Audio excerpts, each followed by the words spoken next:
Hi, I'm Rich Heffron. This is this week's Delaware State Chamber Legislative Minute. There's actually a lot to report on this week, so let's get going. First of all, some of you might have read last week about the city of Wilmington looking at its permitting process, trying to cut some of the red tape. Long overdue. I think it's entirely appropriate and necessary. And I think the mayor's comments were correct in that why would you want to punish people and put them through this onerous process when they want to renovate homes or bring a business to Wilmington.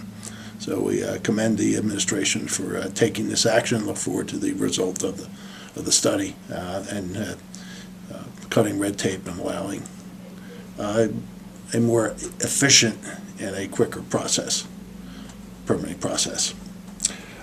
Legislature, I said things to start picking up as they came back into session. Senate Bill 200, the Innovation Act, which increases the credit for research and development, passed the Senate last week. It should be will be a hearing in the House Committee tomorrow, and we expect hopefully it'll be on the floor by Thursday. This is legislation that is in response to what some things that DuPont is doing, and encouraging people to those who leave DuPont, the scientists and engineers, to start their own businesses, to look at developing new products and new services. So we support that. Obviously, we think it's a positive move. Also, House Bill 283. Title is Veterans and Skilled Workers and Community Workforce Act. Sounds great. Problem is it does deal with veterans, employing more veterans, but also would institute project labor agreements on all state work.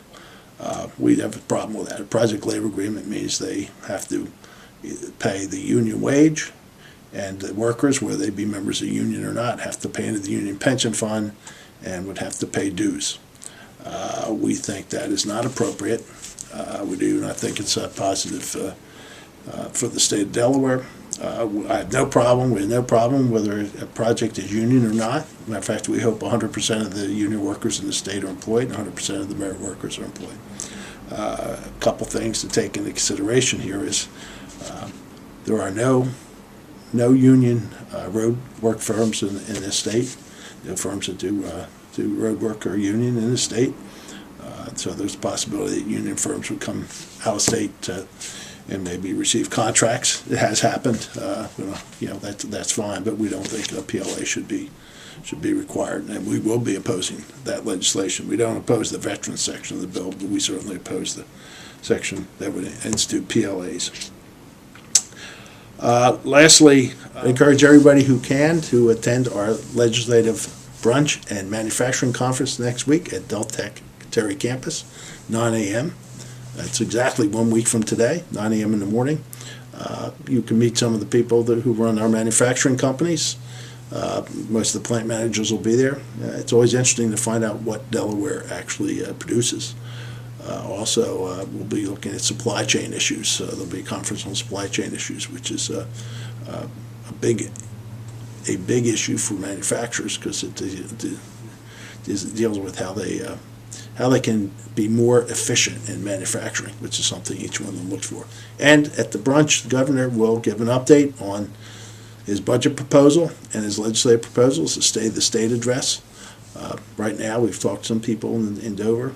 We're not really sure where the budget is. I'm not sure anybody knows where it is, but maybe the governor will have an update, and I suspect he'll also talk about the situation with the Wilmington schools and some of the changes that are proposed there. So I'd encourage you to attend next week. It's always well attended, great brunch, and interesting conference. Lastly, we have a little bit of a contest. You can see my tie. My tie is green, and it also has owls on it. A little riddle here. There's a reason. There are two events this week that relate to my tie. My email is rheffron@dscc.com. That's Heffron with two F's. The first person who can solve the riddle, the two events that relate to my tie, I'll have an award for you, a little gift. So if you're interested, go ahead and email me your answer, and the first one who gets it right, I'll give you a call and let you know, or I'll email you and let you know what your gift is. Anyway, that's it for this week. Happy St. Patrick's Day. Enjoy the NCAAs if you're a basketball fan, and we'll get back to you next week. Thank you for watching.